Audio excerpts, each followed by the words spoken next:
Good morning all of you. નમસ્કાર વિદ્યાર્થી મિત્રો, આપ સૌ કુશળ મંગળ હશો. ધોરણ 9માં 1 થી 5 કોમ્પ્યુટર વિષયમાં લેસન કમ્પ્લીટ કરેલ છે. છઠ્ઠું લેસન જે છે તે છે ઉબુન્ટુ લિનક્સનો પરિચય. અત્યારે ચાલી રહ્યું છે. એનું એક સેશન ઓલરેડી આપણે કમ્પ્લીટ કરેલ છે. આજે હવે હું બીજું સેશન કન્ટિન્યુ કરીશ. લાસ્ટ જ્યારે આપણે સેશન હતું ત્યારે લિનક્સનો ઉદ્ભવ, બર્થ ઓફ લિનક્સ આપણે છેલ્લો ટોપિક કરેલ. આજે આપણે ત્યાંથી આગળ વધશું. લિનક્સનો ઉદ્ભવ પછીનો જે ટોપિક છે તે છે સ્વતંત્રતા અને પસંદગી, ફ્રીડમ એન્ડ ચોઇસ.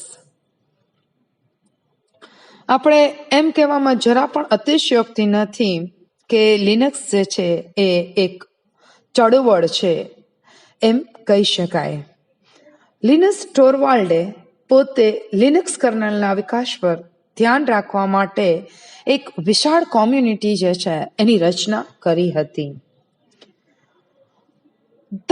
તમામ યુઝર્સની સામાન્ય જે બેઝિક નીડ્સ હોય છે, જરૂરિયાતો હોય છે, તેને વધુ સારી અને સ્વતંત્ર રીતે રજૂ કરી અને ઉકેલ મેળવવા માટે અન્ય સેંકડો વ્યક્તિઓ, હજારો વ્યક્તિઓ અને સંસ્થાઓ લિનક્સમાં કાર્યરત થયેલી જોવા મળે છે.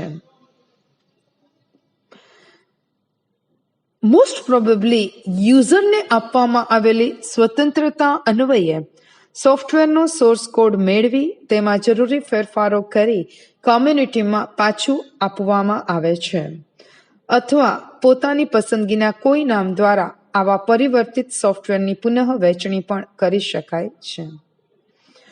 પરિણામે કોમ્પ્યુટર યુઝરને સોફ્ટવેરની સામાન્ય જરૂરિયાત માટે પણ મૂંઝવણમાં મૂકી દે તેટલી બધી પસંદગીઓ આપણને પ્રાપ્ય થાય છે. જુદી જુદી વ્યક્તિઓ અને સંસ્થાઓ સોફ્ટવેરના વિશાળ સમૂહમાંથી પોતાના માપદંડ અને પસંદગી મુજબના સોફ્ટવેરને પસંદ કરે છે તથા તે પરથી લિનક્સ ઓપરેટિંગ સિસ્ટમનું વિતરણ કરે છે અને પોતાના નામ સાથે એ વિતરણ જે છે એ પોતાના નામ સાથે કરી અને તેની વહેંચણી કરે છે. લિનક્સના દરેક વિતરણ કર્નલની કોઈ આવૃત્તિ તથા કેટલાક નિશ્ચિત ધ્યેય સાથે પસંદ કરવામાં આવેલ સોફ્ટવેર એપ્લિકેશનનો સમૂહ હોય છે. અમુક જે બહુ જ ફેમસ ઉદાહરણોમાં Ubuntu Linux, Linux Mint, Fedora Linux, Debian GNU Linux, Red Hat Enterprise Linux, નો અને એના સિવાય પણ ઓપનસુઝી લિનક્સ, નોપિક્સ અને અનેક લિનક્સનો સમાવેશ કરી શકાય છે. આ તમામ વિતરણો તેમના હેતુ તથા માહિતી અનુસાર એકબીજાથી અલગ પડે છે.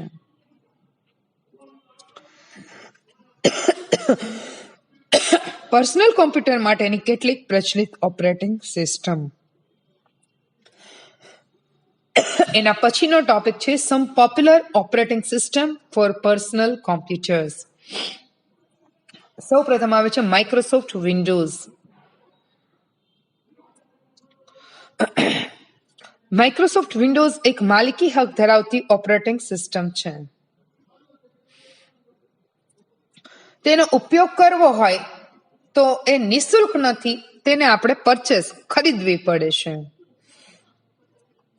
જ્યારે તેની નવી આવૃત્તિ બહાર પડે છે ત્યારે તેનો ઉપયોગ કરતા પહેલા ફરજિયાતપણે તેને આપણે ખરીદવી પડે છે. વિન્ડોઝનું એન્વાયરમેન્ટ ખૂબ જ સારું હોવાથી તેમાં કામ બહુ જ સરળતાથી અને ઝડપથી કરી શકાય છે. તે સાધનોની ડ્રાઈવર ફાઇલ એટલે ડિવાઇસ ડ્રાઈવર્સના સમર્થન બાબતે શ્રેષ્ઠ માનવામાં આવે છે. માઇક્રોસોફ્ટે તેની અગાઉની આવૃત્તિની સરખામણીમાં વિન્ડોઝની સ્થિરતા અને સલામતી વધારવાની બાબતે મોટી છલાંગ ભરી છે એવું કહેવાય છે. છતાં યુઝરના મનમાં આ વિષયો અંગે હજી પણ ઘણી શંકાઓ જોવા મળે છે. પીસી એટલે કે પર્સનલ કોમ્પ્યુટર પર બહોળા પ્રમાણમાં વપરાશ હોવાને કારણે તે હેકર્સનું મનપસંદ લક્ષ્ય બનેલ છે. ક્રેકર્સ એ દુષ્ટ હેતુ ધરાવતા અત્યંત કુશળ પ્રોગ્રામર છે, એક પ્રકારના પ્રોગ્રામર જ છે. પાછું માઇક્રોસોફ્ટ વિન્ડોઝને ચલાવવા માટે હાર્ડવેરની વધુ સામગ્રી તથા ઉચ્ચ ક્ષમતા ધરાવતી સંરચના એટલે કે કોન્ફિગ્યુરેશનની પણ જરૂર પડે છે. કોમ્પ્યુટરના એવા ભાગો કે જેને જોઈ પણ શકાય અને સ્પર્શી પણ શકાય તેને હાર્ડવેર કહેવાય છે. માઇક્રોસોફ્ટ વિન્ડોઝ સિસ્ટમ પર લોકો વિવિધ સ્ત્રોત પરથી વિવિધ પ્રાપ્ત કરેલા જુદા જુદા સોફ્ટવેરનો ઉપયોગ કરે છે. સોફ્ટવેર એટલે કોમ્પ્યુટરના એવા ભાગો કે જેને જોઈ શકાય પણ સ્પર્શી શકાતા નથી. માઇક્રોસોફ્ટ વિન્ડોઝ સિસ્ટમ પર લોકો વિવિધ સ્ત્રોત પરથી પ્રાપ્ત કરેલા, રિપીટ કરું છું, જુદા જુદા સોફ્ટવેરનો આપણે ઉપયોગ આપણી અનુકૂળતા મુજબ આપણે કોઈ પણ સોફ્ટવેરનો ઉપયોગ કરી શકીએ છીએ. એટલે જે પણ વપરાશમાં હોય છે સોફ્ટવેરમાં જો થોડા ઘણા પણ અવરોધ હોય તો દરેક યુઝરનો અનુભવ એમાં જુદો હોય છે. આ કારણથી જે પણ ઓબ્સ્ટિકલ્સ હોય છે તેના ચોક્કસ સ્ત્રોત સુધી પહોંચવું ખૂબ જ મુશ્કેલ બની જાય છે. એના પછીનું છે એપલ OS X એટલે Apple operating system x. Apple OS X પણ એક MS ઓફિસની જેમ જ માલિકી હક ધરાવતી ઓપરેટિંગ સિસ્ટમ છે. એપલ નામની કંપની છે અને એ કંપની કોમ્પ્યુટર બનાવે છે. એટલે એપલ કંપનીએ બનાવેલા કોમ્પ્યુટરમાં એ ઇન્સ્ટોલ પહેલેથી જ કરેલી હોય છે. એપલ સિવાયના મશીન પર એપલ સિવાયનું જો કોઈ મશીન હોય તો તેના પર એ ઓપરેટિંગ સિસ્ટમ ચાલતી નથી. આ ઓપરેટિંગ સિસ્ટમ તેના ઉચ્ચ કક્ષાના હાર્ડવેર અને દાર્શનિક ગુણોને કારણે ખૂબ જ પ્રખ્યાત છે. એપલના જે બધા અમુક ચાહકો હોય એવા યુઝર્સ તેના ઉપયોગને શ્રેષ્ઠ અનુભવ માને છે. એ બેસ્ટ એક્સપિરિયન્સ માને છે કે એનો ઉપયોગ જે છે એ ખૂબ જ સરળ છે અને ખૂબ જ મજા આવે છે. આ સિસ્ટમમાં સમગ્ર હાર્ડવેર, ઓપરેટિંગ સિસ્ટમ અને સોફ્ટવેરના વાતાવરણને એપલ દ્વારા નિયંત્રિત કરી યુઝરને ઉચ્ચ સુસંગતતા અને વિશ્વસનીયતાનો અનુભવ કરાવવામાં આવે છે. આ પ્રકારની સિસ્ટમને હમણાં સુધી ઘણી સલામત ગણવામાં આવતી હતી, પરંતુ હાલમાં આવેલા એક માલવેર પ્રકારના પ્રોગ્રામે દર્શાવ્યું છે કે આ સિસ્ટમ પણ હુમલાખોરોથી મુક્ત નથી.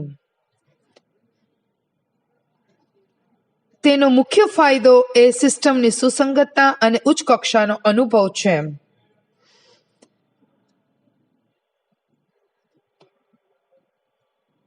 એપલ દ્વારા નિયંત્રિત મર્યાદાપૂર્ણ વિશ્વમાં ઉપયોગ કરતા એક કાર્ય કરવું પડે છે તથા તેમાં થર્ડ પાર્ટીના વિનિયોગને આપવામાં આવતું સમર્થન પણ ઘણું મર્યાદિત છે. વળી આ જે બધા ઉત્પાદન હોય છે એપલ કંપની જેવી છે એટલે એના ઉત્પાદનો જે છે એ ખૂબ જ મોંઘા હોય છે. એના પછીનો જે ટોપિક છે તે છે લિનક્સ.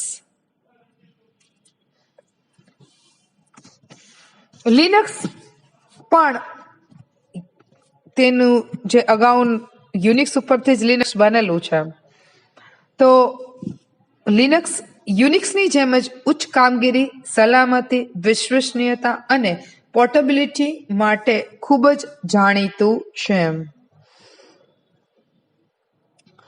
ખૂબ જ જૂના અને ઓછી ગુણવત્તા ધરાવતા હાર્ડવેર માટે પણ તેમાં ચાલે તે પ્રકારનું લિનક્સ વિતરણ મેળવી શકાય છે.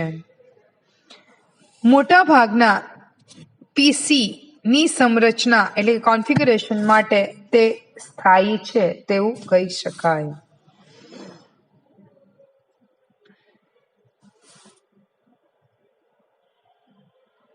GUI અને CLI એ બંને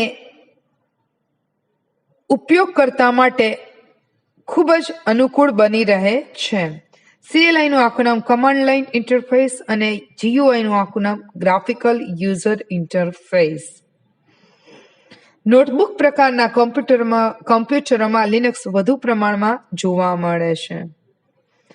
મૂળભૂત ઓપરેટિંગ સિસ્ટમની જેમ તેને અદ્યતન બનાવવું, અપગ્રેડિંગ પણ આપણે નિઃશુલ્ક કરાવી શકાય છે અને તે પણ યુઝરની સિસ્ટમને અદ્યતન કરવાની અનુકૂળતા પર સંપૂર્ણપણે નિર્ભર હોય છે. લિનક્સ CLI અને GUI માટે અનેક પસંદગીઓ પૂરી પાડે છે.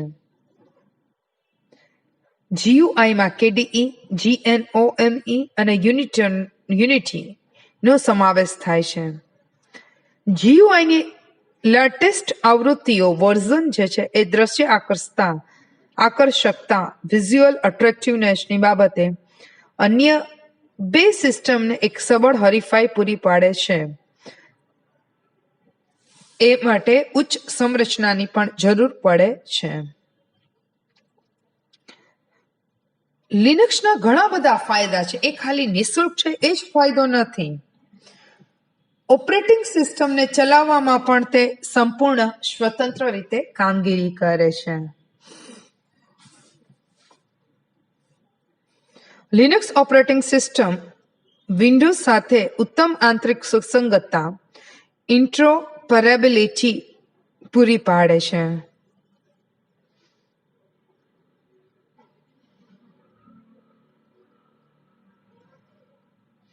વિન્ડોઝના પાર્ટીશન અને સંસ્થાના માઇક્રોસોફ્ટ વિન્ડોઝના સર્વરનો ઉપયોગ વિન્ડોઝ ઓપરેટિંગ સિસ્ટમમાં હોય તેટલી સરળતાથી થઈ શકે છે.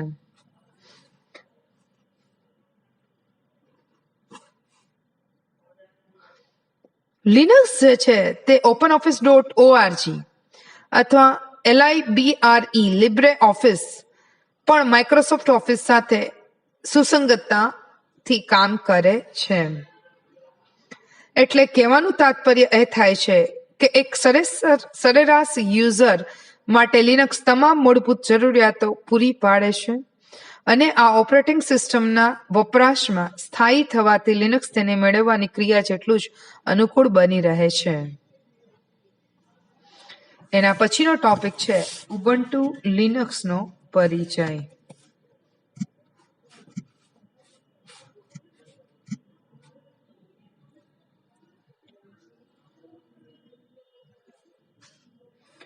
એકચ્યુઅલી ઉબુન્ટુ લિનક્સ એ યુકે સ્થિત સંસ્થા કેનોનિકલ લિમિટેડ દ્વારા ડિઝાઇન કરવામાં આવ્યું છે. કેનોનિકલ સંસ્થાની સ્થાપના દક્ષિણ આફ્રિકાના ઉદ્યોગ સાહસિક માર્ક શટલવર્થ દ્વારા થઈ હતી. ઉબુન્ટુ લિનક્સ ડેબિયન GNU/લિનક્સ વિતરણ પર આધારિત છે. એકચ્યુઅલી ઉબુન્ટુ એક ખૂબ જ જાણીતો આફ્રિકન શબ્દ છે. તેનો અર્થ એવો થાય છે, ઉબુન્ટુ એટલે એવો અર્થ થાય છે અન્ય પ્રત્યે માનવતા. અન્ય પ્રત્યે માનવતા. ઉબુન્ટુ એ પરસ્પરના સમાન ધ્યેયને મહત્વ આપી વ્યક્તિગત રસ અને માન્યતાઓ પર આધારિત એકબીજાને સહાયભૂત થવા માટેની ફિલોસોફી છે.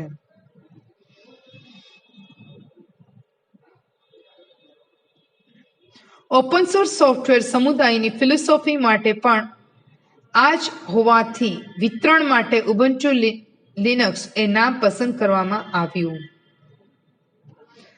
ઉબુન્ટુ ટોટલી નિઃશુલ્ક છે અને ઓપન સોર્સ સોફ્ટવેર પણ છે. ઓપન ઓફિસનો જ એક ભાગ છે. ઓપન સોર્સ છે એનો જ ભાગ છે. ઓપન ઓફિસ તો નહીં, એમાં તો બેઝ, ઇમ્પ્રેસ એવા બધા સોફ્ટવેર આવે.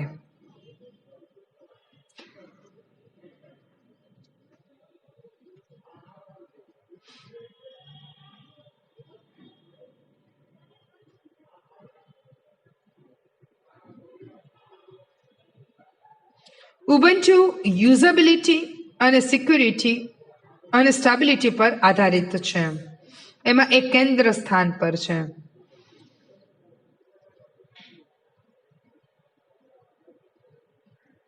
કાર્યમાં સરળતા તેમજ ઉપકરણોની અનુકૂળતાને કેન્દ્ર સ્થાને રાખવાથી ઉબુન્ટુએ લિનક્સની શ્રેષ્ઠ વિતરણ પદ્ધતિઓમાં સ્થાન મેળવેલ છે અને અત્યાર સુધી પણ એનું એ સ્થાન જે છે એ જ રીતે જાળવી રાખ્યું છે. હવે ઉબુન્ટુ લિનક્સની આવૃત્તિઓ ઉબુન્ટુ વર્ઝન્સ આપણે જોવાનું રહેશે. ઉબુન્ટુ એક સુનિશ્ચિત પ્રકાશન ક્રમને અનુસરે છે, જે અન્વયે દરેક વર્ષે એપ્રિલ અને ઓક્ટોબર મહિનામાં તેની નવી આવૃત્તિ પ્રસ્તુત કરવામાં આવે છે. દરેક આવૃત્તિની ઓળખ માટે તેના વર્ષના 2 અંક, પછી પૂર્ણવિરામ અને જે તે મહિનાના જે અંકની સંજ્ઞા આપવામાં આવે છે. જેમ કે વર્ષ 2010ના એપ્રિલ મહિનામાં પ્રકાશિત થયેલ વિતરણ ઉબુન્ટુ 10.04 LTS છે. આવૃત્તિની સંજ્ઞામાં એ શબ્દનો પણ સમાવેશ થયેલ છે. પ્રથમ શબ્દ એક વિશેષણ અને બીજો શબ્દ કોઈ પ્રાણી વિશેષ સાથે સંબંધિત હોય છે. જેમ કે ઉબુન્ટુ 10.05 LTS એટલે લ્યુસિડ લિનક્સ તરીકે રજૂ કરવામાં આવ્યું હતું.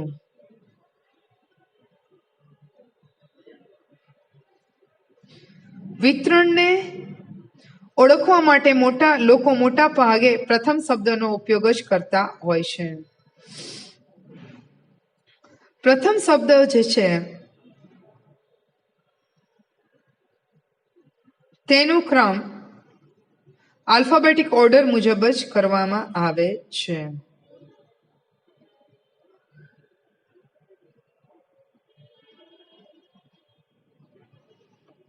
એના પછી ઉબુન્ટુ તેની કાર્યક્ષમતા, સાધનોને સમર્થન, વિશાળ ઉપયોગકર્તાનો વર્ગ તથા તેનો વિકાસ કરનાર સમુદાય એ અસરકારક પરિબળો છે.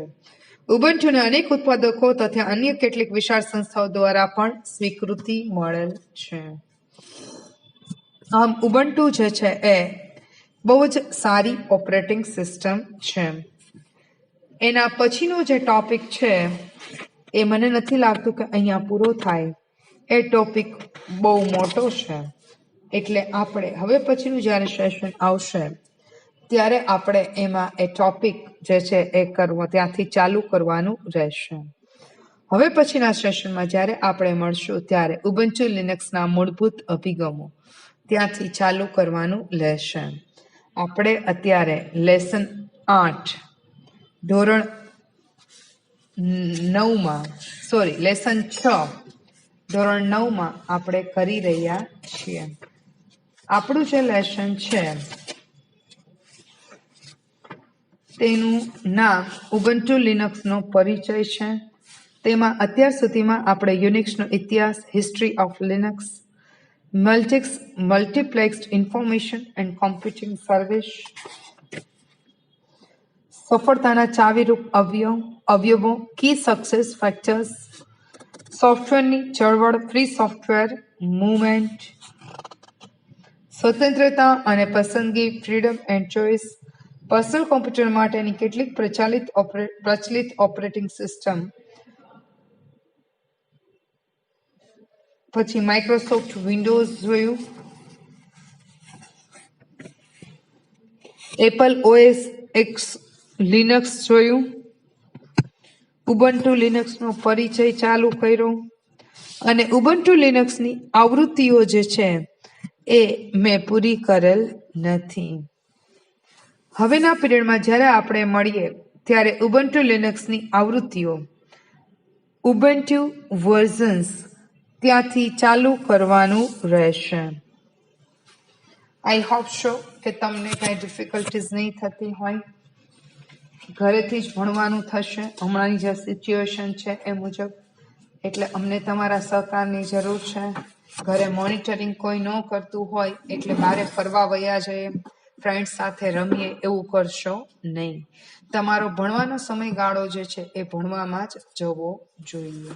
સ્ટ્રિક્ટ રીતે એ ઇન્સ્ટ્રક્શન્સ જે છે એ ફોલો કરવાની રહેશે. બરાબર છે કે આપણે નહીં ભણીએ તો ચાલે એવું હોતું નથી. આજનું આ સેશન હું અહીંયા પૂરું કરું છું. હવે પછીના સેશનમાં આપણે ફરીથી જલ્દી મળીશું. ત્યાં સુધી all of you take care of yourself. Have a nice day.